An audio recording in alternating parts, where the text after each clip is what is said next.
Hi, this is Zach. Thanks for joining me today as we talk about accessing the EBSCO app for research on your mobile device. Some of our best research comes on the move, and certainly from our mobile device. But in order to access the app, it's best to do it from the EBSCO database. So from the Salem State University Library homepage, salemstate.edu/library, click on Find Articles and More in the middle of the page. From there, we want to scroll down just a little bit until right under Quick Links we see an EBSCO resource. We could click on EBSCO, but let's click on Academic Search Premier, an EBSCO resource. In doing so, we'll want to find a link on the bottom of the page that says iPhone and Android apps, right here. In so doing, it allows us to type in our email address so that we can get an activation code sent to us from EBSCO. But in order to do this, we need to type in the email address that's associated with our institution. In this case, the email address associated with Salem State University. This is important for authentication. After you do so, click Send. You'll receive an email from EBSCO that looks something like this, from ephost@epnet.com. Be sure to check your spam folder if you don't see it in your inbox. But remember, give it a couple minutes. Sometimes there's a delay in email arriving in your inbox.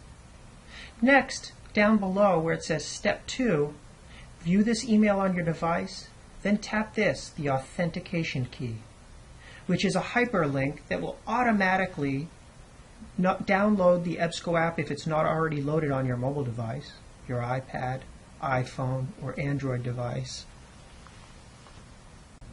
The authentication key also acts as an activation code, so it'll automatically activate the app and will be good for use for 9 months. Once you click on the activation key, the EBSCO app will automatically open up, and here is what it'll look like. It'll give a list to all of the databases available at your institution. At Salem State University, there are almost 60 databases available through EBSCO. On the right-hand side of each of these listings, the database listings, I could check on those and search each individual resource. They have them available by subject or by specific disciplines, as you'll notice, art, biology, and as you scroll down, sociology, psychology, business, and so on. In this case, I want to leave them blank and just do a simple search by clicking on the search screen down on the bottom. In this case, I just did a simple search. I clicked on the search box on the bottom and just typed in this case, based on a past example from a student, Neil Young and review. Now when I type it in, I get 27 articles. And you'll notice looking down here that I have access to the PDF full text, which is this icon here, or HTML full text, which is this icon here. And you'll see that I've pointed where you can touch the iPad in this case and just select the PDF, or if so desired, click on Refine to refine my search results. By selecting Refine, here is what I get, a way to narrow down my search for Neil Young and reviews by searching sound recordings reviews, and I could check that box, or maybe I want music performance, which I've checked here, and then scroll back up with my hand and click OK, for instance on my iPad or my iPhone.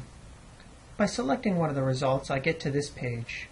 If I don't click on the PDF automatically and just select the title, Neil Young and the Poetics of Energy, I get to this page, which allows me to either save this result, click on the PDF to read the full text of the article, or click on the email icon to email a copy to myself. Finally, here's what the PDF of the article looks like. So by clicking on the PDF icon, it opens up right on your device and allows you to click on the Save To feature in the upper right-hand corner, which allows you to save the article in association with any other app on your device. So for instance, Oftentimes, I'll save the article into Dropbox so that I can access it later. Accessing resources through the library website can be a little tricky, especially if you're accessing them from off-campus, remembering your username and login. That's why it makes sense to access the EBSCO app, especially for many of us who have a mobile device. Remember, if you have any questions, please contact me. My name is Zach, and I can be reached at newellz@simmons.edu. And I myself seem to be attached to my mobile device these days. So remember, just email me, and I'll be sure to get right back to you. Thanks again for joining me. Bye now.